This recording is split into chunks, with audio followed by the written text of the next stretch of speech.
Bienvenue dans les podcasts de Toss a Coin to a Writer, le podcast sur l'écriture avec un titre en anglais et un accent bien français. Je m'appelle Maeva Catalano, je suis autrice de romances et podcasteuse. J'adore interviewer les écrivains, mais ce mois-ci, ça se joue entre toi et moi. Que vous aimiez les fêtes de fin d'année ou non, pas de panique, on va surmonter ça ensemble. En décembre, on se retrouve en tête à tête, tous les jours jusqu'à Noël, pour parler de tout et de rien, mais surtout de lecture et d'écriture. Bonne écoute! Salut tout le monde, j'espère que vous allez bien. Bienvenue dans ce nouvel épisode des Podmas. Ça y est, on est au dernier épisode de l'année. Nous sommes à l'épisode 21 parce que j'en ai loupé quelques-uns. Normalement, ça devrait être le 25e. Mais bon, voilà, on a dépassé la vingtaine. Donc pour moi, c'est quand même une petite victoire. Et pour finir, ce qui est censé être donc le dernier épisode non seulement du challenge mais aussi de l'année, parce que je suis pas censée en faire après, et on reprendra doucement en janvier avec les interviews et tout ce dont je vous ai parlé dans l'épisode Ce que va devenir le podcast en 2024. J'ai fait mes bilans écriture, j'ai fait mes bilans podcast, j'ai fait plus ou moins, on peut appeler ça des résolutions ou des plans pour le podcast. Il est donc temps de faire la même chose d'un point de vue un peu plus large avec la lecture et l'écriture, et donc parler de mes résolutions livresques pour 2024. Vous avez mangé des calendriers de l'Avent tout le mois. Vous avez mangé ou vous commencez à en bouffer des bilans. Et bien bientôt ça va être le tour des résolutions. Le plus souvent c'est à partir de début janvier, mais il se peut que voilà, entre 2 ou 3 bilans carousel sur Instagram, vous voyez des résolutions d'ici le 31, donc d'ici la fin de la semaine. Donc autant prendre de l'avance. Comme ça au moins, on rentre dans 2024 ensemble, j'ai déjà posé les bases. Avant de continuer, j'espère que votre réveillon s'est bien passé si vous fêtiez le réveillon de Noël, que vous avez bien mangé, si l'estomac est lourd, conseil d'amis, citrate de bétaïne, ou de manière plus traditionnelle, jus de citron dans de l'eau chaude, un petit thé, une petite tisane, un grog à la limite, et c'est reparti. Vous me remercierez plus tard. Et j'espère que cette semaine d'entre-deux, cette semaine un peu chaotique où c'est vraiment la semaine brouillard chaque année va bien se passer pour vous, que vous soyez en vacances ou que vous travaillez, et que vous allez préparer doucement mais sûrement votre réveillon du Nouvel An, la Saint-Sylvestre, n'est-ce pas? Est-ce que vous le fêtez?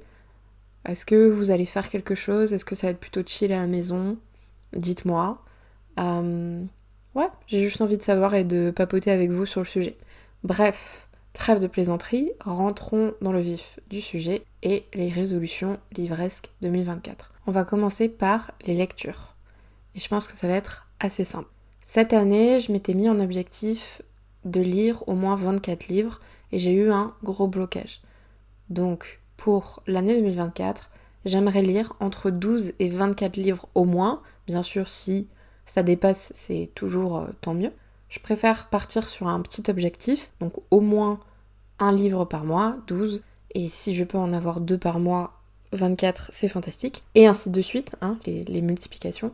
Parce que je peux pas mettre la pression sur ça. Je suis un peu plus escargot en ce moment. Mais ça veut dire aussi que je prends plus de temps. Après, je dis pas, quand je suis dans un livre, je peux le dévorer, mais j'essaye de lire tous les soirs avant de dormir. Parfois, quand je me fais des petites pauses dans la journée, mais c'est quand même pas souvent le cas que je prends le temps de faire ça. Donc, voilà, avant dodo, quelques chapitres et au moins un livre par mois, ça serait pas mal du tout. Mon autre résolution, que j'ai déjà remplie cette année, mais je veux faire encore mieux, c'est de lire encore plus d'auteurs, d'autrices françaises ou français et indépendantes. Actuellement, je lis en anglais et en français. En anglais pour les auteurices anglophones et en français pour les auteurices francophones. Je lis très peu de traductions, si ce n'est jamais. En tout cas, pour les livres qui ont été écrits en anglais, pour les autres langues, c'est bien évidemment autre chose. Mais je prêche pour ma paroisse et c'est normal de soutenir toute la chaîne du livre francophone, française, en aidant et en soutenant les collègues. Parce que si on n'achète que des traductions, et pas nos auteurs francophones, on peut pas avancer comme ça, n'est-ce pas? Donc déjà, lire encore plus de franco-français, on va dire de francophones, quand c'est possible. Je me ferme pas à l'anglais, bien évidemment. Et à la fois en maison d'édition traditionnelle et en indé. Je lis déjà pas mal d'indé, mais je viens de changer de liseuse. J'avais une Kobo, donc Fnac, et je viens de passer à Kindle Amazon. J'ai pas encore l'abonnement Amazon, je me tâte, on va voir. Donc l'Amazon KDP. Mais c'est vrai qu'actuellement, c'est là où je publie. Donc même chose, si je veux prêcher pour ma paroisse et soutenir encore plus les collègues, autant faire la même chose, quoi. Donc j'avais déjà acheté pas mal d'e-books, j'avais profité de certaines offres, etc. Mais bon, moi, lire sur téléphone, ça va à petite dose pour des petits chapitres courts, style Tumblr, Wattpad, etc. Bref, la fanfiction. Mais pour les livres, j'ai eu beaucoup de mal, donc mon appli Kindle, je l'ai pas beaucoup ouverte cette année. Donc j'ai trop hâte de pouvoir découvrir tous les petits e-books que j'ai déjà amassés, dont beaucoup d'autrices, plutôt que d'auteurs. Pas mal d'autrices françaises. Ensuite, j'aimerais lire encore plus diversifié. C'est vrai que je suis vraiment dans ma phase romance, je ne lis pas que ça, mais mes lectures manquent parfois d'intersectionnalité, donc des héros ou des créateurs-créatrices issus de certaines minorités, comme par exemple LGBT. Et c'est une cause qui est quand même très importante pour moi. Donc oui, actuellement, j'écris de la romance hétéro, en tout cas le couple est hétéro, même si les personnages ne le sont pas forcément. Donc je lis essentiellement ça également parce que c'est ce qu'on a tendance à vachement pousser sur les réseaux sociaux, que ce soit Booksta ou TikTok. Mais j'ai envie de découvrir plein d'autres choses, donc si vous avez des recommandations à glisser dans mes 12 à 24 livres pour 2024, je suis preneuse. J'aimerais également peut-être sortir un peu de la fiction. Je suis pas vraiment non-fiction, mais bon voilà, pourquoi pas lire un peu plus local, et je parle même pas français mais vraiment régional. Ça peut être une idée, et lire plus de classiques. Pensez à n'importe quel classique, j'en ai très peu lu, et j'aimerais remédier à ça. Donc par exemple en anglais justement, pourquoi pas enfin lire du Jane Austen ou Little Women ou ce genre de choses. C'est des livres qui sont pas dans ma palle pour le coup parce que je les ai pas, mais dans ma liste d'envie depuis bien longtemps. Donc j'aimerais y remédier ça et là, alterner des lectures un peu plus difficiles, plus soutenues entre guillemets et d'autres plus contemporaines. Ce qui m'a manqué cette année, j'avais commencé pour lire Daisy Jones and the Six, c'est la lecture commune. Donc j'aimerais énormément faire au moins une lecture commune, voire adhérer à un club de lecture entre guillemets, enfin voilà. Donc s'il y en a sur Instagram, je sais que certains ça s'organise plutôt par newsletter, il y en a c'est dans les canaux d'ailleurs, Instagram, peut-être en story, etc. Bref, même chose, s'il y a un club de lecture assez sympa qui demande pas de lire 3 livres par mois et qui est peut-être, je sais pas, trimestriel, parce que même chose, si je lis qu'un livre par mois, j'ai peut-être pas envie de lire tout le temps les mêmes livres que d'autres personnes, mais ça peut être cool, ça serait sympa. Si vous avez des recos, n'hésitez pas. Mon autre résolution que j'ai déjà commencé à bien appliquer en 2023, ça fait quelques années que je travaille dessus, mais oser, plus encore, d'abandonner un livre, que ce soit en e-book ou que ce soit en papier. Alors oui, ça embête d'autant plus quand on n'a pas participé à une offre promotionnelle, qu'on l'a pas eu gratuit parce que c'était les offres express ou qu'on nous l'a pas offert. Ça fait bisquer quand on paye un e-book entre 4, 5, 6 euros et un livre facilement entre 16 et 20 euros quand ça nous plaît pas, mais ça sert à rien de se dégoûter. Je l'ai déjà fait cette année, beaucoup plus en e-book que papier. Papier, je les ai laissés sur le côté pendant pas mal de temps. Mais voilà, il y a des lectures qui sont pas forcément mauvaises, mais qui sont pas pour nous, soit à l'instant T et on peut y revenir, soit pour jamais, on n'aime pas la plume, etc. Et pourquoi se forcer en fait? Donc on peut revendre des livres, on peut les donner, on peut faire plein de choses. La vie est trop courte. J'ai une palle numérique et papier bien trop longue pour moi déjà, surtout si je continue à lire 12 à 24 livres par an. Et je vous parle même pas de ma liste d'envie sur les plateformes de lecture comme par exemple Goodreads. Donc ça ne sert à rien. Concrètement, déjà j'ai une grosse angoisse de ne pas pouvoir lire tous les livres que je veux dans ma petite vie d'humaine, n'est-ce pas? Donc pourquoi je vais me torturer? Non, c'est pas pour moi, allez, c'est bon, basta. Et même en tant qu'autrice, je dis ça, je préfère que quelqu'un ne se force pas à lire mes livres s'ils aiment pas la plume, ils aiment pas les personnages, etc., et qu'ils passent à autre chose, plutôt que ça soit une véritable torture, et enfin, personne n'en sort gagnant. Et ma dernière résolution lecture pour 2024, ça serait, roulement de tambour, ne plus acheter de livres / vider sa palle. On sait déjà que je vais pas la tenir. Mais j'ai donc une pile à lire, une palle numérique avec ma / mes liseuses parce que va falloir que je vois au niveau des formats si je peux tout mettre de mon ancienne liseuse à ma nouvelle. Et donc quelques livres dans ma palle papier, sachant qu'il y a toujours la famille qui veut te dire oui j'ai lu ce récit, tiens lis-le et tout, et tu leur rentres 2 ans plus tard et c'est dans ta pile et t'as pas envie et de base c'est pas trop ton style mais tu le prends quand même parce que ça fait plaisir. Donc déjà il faudrait que je l'écoule. Je suis honnête et lucide, je vais pas l'écouler parfaitement et entièrement cette année, mais si je pouvais peut-être alterner entre les nouveaux achats et ce que j'ai, ou alors justement trier ma palle en me disant ça sert à rien, j'en avais envie à l'époque mais en fait je le lirai jamais, basta, je le revends ou ça part en boîte à livres, etc. Pareil, y a pas de temps à perdre, mais c'est juste que j'ai déménagé cette année, je pense et j'espère redéménager en 2024, donc voilà, je peux pas tout prendre. Et quand je dis ne plus acheter de livres, c'est surtout en papier. Parce que numérique, avec une Kindle. J'adore lire en papier, hein. Je sais très bien que c'est des expériences de lecture très différentes l'une de l'autre. Mais, même si j'ai une préférence, il faut se rendre compte d'une certaine praticité qu'apporte le numérique. Et c'est juste que voilà, je peux pas tout stocker. Et aussi, je vais être honnête, d'un point de vue financier et d'un point de vue, alors place, c'est rien, mais j'ai eu pas mal de déceptions cette année où j'ai acheté des livres facilement, 17, 18, 19 euros. Et finalement, j'ai pas du tout aimé.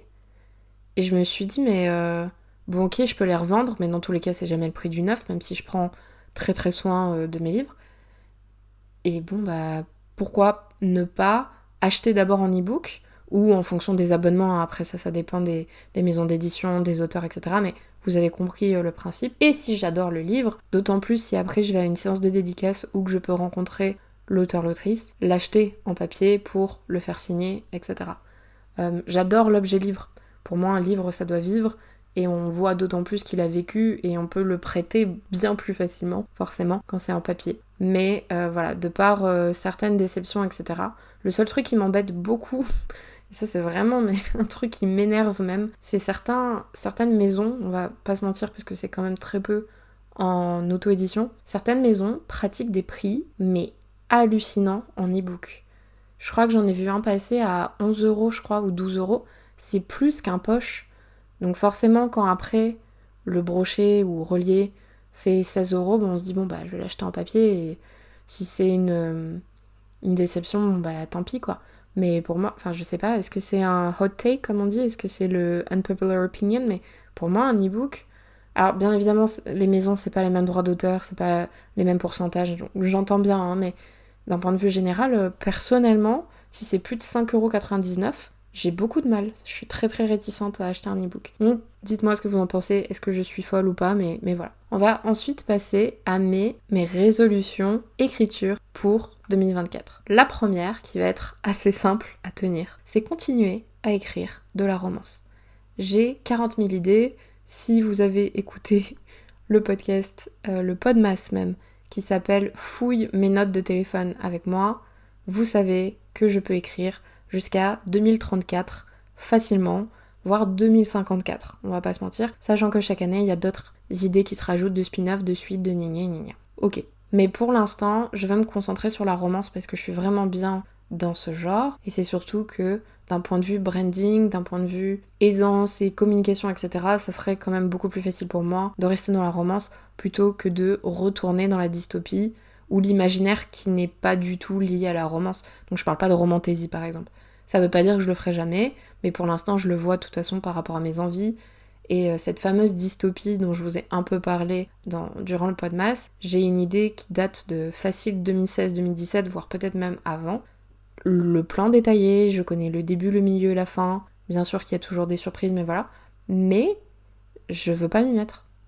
Parce que pour l'instant, c'est pas ce qui me fait vibrer. Donc, continuer dans ma lignée, continuer à écrire de la romance, hétéro ou non, surtout bienveillante. Ça, c'est vraiment, je sais que c'est forcément la romance hétéro, c'est le plus plébiscité, c'est le genre sur lequel on va faire le plus de pubs, etc., qu'on va voir le plus sur les réseaux sociaux, mais on véhicule toujours pas mal d'idées, malheureusement, toxique, très hétéronormé, assez patriarcal, et j'en passe. Donc, si je peux construire des héros et des héroïnes bienveillantes, non toxiques, qui parlent de consentement et qui ne sont pas parfaits, loin de là, qui ont des défauts, qui ont des tares, qui sont énervants, parfois puérils, mais qui grandissent pendant les livres et qui peuvent faire passer des messages, bah voilà, ça serait ma meilleure résolution écriture pour 2024 et les années à venir. Ma seconde résolution écriture, ça serait continuer d'écrire autant que possible. J'ai beaucoup changé de routine, change de routine d'écriture pratiquement à chaque manuscrit. Et là, pour la théorie des baguettes, jusqu'à très récemment, donc 1 mois et demi, depuis, peut-être mars-avril, j'écrivais 99% du temps, 30 minutes tous les jours avant le boulot, parce que j'avais pas le temps de plus. Il faut dormir quand même. Donc, au moins, ça me permettait d'avancer parce que j'avais remarqué que si je faisais comme mes précédents manuscrits, ou en tout cas comme P.S. I Still Hate You, donc ne pas écrire la semaine et garder mes week-ends pour écrire, bah finalement j'écrivais pas parce qu'il y avait toujours une sortie non prévue, des courses, pour le batch cooking, ça, et finalement si j'écrivais le week-end c'était justement qu'une demi-heure, ou alors j'allais écrire une fois tous les 3 mois sur un gros bloc, mais j'arrivais pas à m'y tenir, donc 30 minutes par jour, presque tous les jours de la semaine, ça m'allait bien, mais dernièrement j'ai beaucoup de mal à le tenir, peut-être que parce que c'était la fin d'année, donc voilà, il y a plein de choses à boucler, etc. On va voir en janvier si ça me convient toujours, sinon je vais réessayer autre chose, et je suis tout à fait ouverte à une nouvelle routine. Donc d'ailleurs, si vous avez des conseils, si vous faites des choses, vous avez tenté des trucs un peu différents, je suis preneuse. Ma troisième résolution, c'est finir et sortir la théorie des baguettes. Voilà, c'est tout simple, mais finir ce manuscrit, le corriger, et vous le sortir en 2024, ça c'est à minima. Ensuite, j'en ai déjà parlé, travailler sur des bonus gratuits, comme par exemple le bonus de Secret Love Song, donc le premier tome de Coffee First. Il y a déjà un premier bonus qui sont les 5 premiers chapitres, enfin non, pas les 5 premiers, qui sont 5 chapitres du point de vue de Ben, et j'aimerais travailler sur un bonus avec plusieurs points de vue, et on verra ensuite si je peux vous faire des bonus sur d'autres romans. Par exemple, je vous cache pas que pour l'instant, la voix de Luca, donc le héros de P.S. I Still Hate You, je l'ai absolument pas. Elle ne me vient pas. Alors que Tommy, de la théorie des baguettes, me parle tous les jours. Mais Luca, pas vraiment. Donc, à voir plus tard, mais voilà. Ensuite, ça serait de commencer / travailler sur au moins un autre manuscrit. Je vous ai parlé de PIC, PIC, donc la romance hockey et patinage qui me trotte dans la tête depuis 2 ans et demi. Il se peut que ça soit ça, il se peut que ça soit autre chose, on verra bien. Et surtout, je pense peut-être la plus importante des résolutions, ça serait de lâcher prise. Parce que je fais de mon mieux, j'ai fait de mon mieux, et je vais continuer de faire mon mieux. Mais étant donné que ce n'est pas mon boulot à plein temps actuellement, voilà, on a 24 heures dans une journée, il faut respirer, manger, dormir, travailler, avoir un minimum de vie sociale, faire du sport, essayer de rester healthy, que ce soit mentalement, physiquement, tout ce que vous voulez. Donc, on peut avoir 40 000 objectifs et je suis quelqu'un de très régulière, très stricte, très très dur avec moi-même. Et je vois bien que ça a ses limites. Et d'autant plus avec tous les réseaux sociaux, je vais revoir ma communication, je vais me poser ce que j'ai envie de partager, ce que j'ai pas envie de partager. Je vais faire un peu de balayage, de ménage dans mes réseaux, que ce soit au niveau des abonnements, abonnés et publications, ce qui me ressemble, ce qui me ressemble plus. Et on fera ça graduellement. Hein. De toute façon, le but n'est pas non plus de tout donner en janvier, et voilà. Et d'arborer, ou plutôt de présenter, de travailler sur une communication plus pérenne, pas à faire post sur post pendant 3 fois par semaine pour m'essouffler pendant 2 mois et ne rien poster après pendant 4 mois. Et si je peux alterner, voilà, Instagram, TikTok, on verra ce qui est facile à faire et que je prépare même peut-être en bloc, encore plus en batch comme je faisais avant. Ça va être de l'organisation, mais voilà. Bref, moins la pression, faire les choses bien, mais sereinement, que ce soit écriture ou communication, réseaux sociaux. Et on va revenir d'ailleurs sur mon site, j'ai un site qui s'appelle maevacatalano.com, où vous pouvez retrouver mes livres, vous pouvez retrouver le podcast. Alors, les retranscriptions de podcasts se sont arrêtées en 2021, je crois, ou 2022 max. Donc comment vous dire que pour rattraper plus de 30 épisodes, ça va être très compliqué. Mais j'ai vu que justement maintenant, alors l'IA, l'intelligence artificielle, on aime ou on n'aime pas. Je comprends parfaitement les grandes réticences par rapport à l'écriture et par rapport au graphisme. Parfaitement d'accord. Je soutiens totalement. Néanmoins, par exemple, Spotify en ce moment propose des retranscriptions automatiques des épisodes et concrètement c'est fait par ordinateur, c'est fait par IA. Donc si ça peut m'aider d'utiliser ce genre de processus pour vous offrir des retranscriptions ou des résumés d'épisodes de podcast, par exemple, je pense que je le ferai parce que ça peut toucher peut-être plus de personnes. Il y a des gens qui sont pas du tout podcast ou d'autres qui sont malentendants, donc ça peut être un autre médium.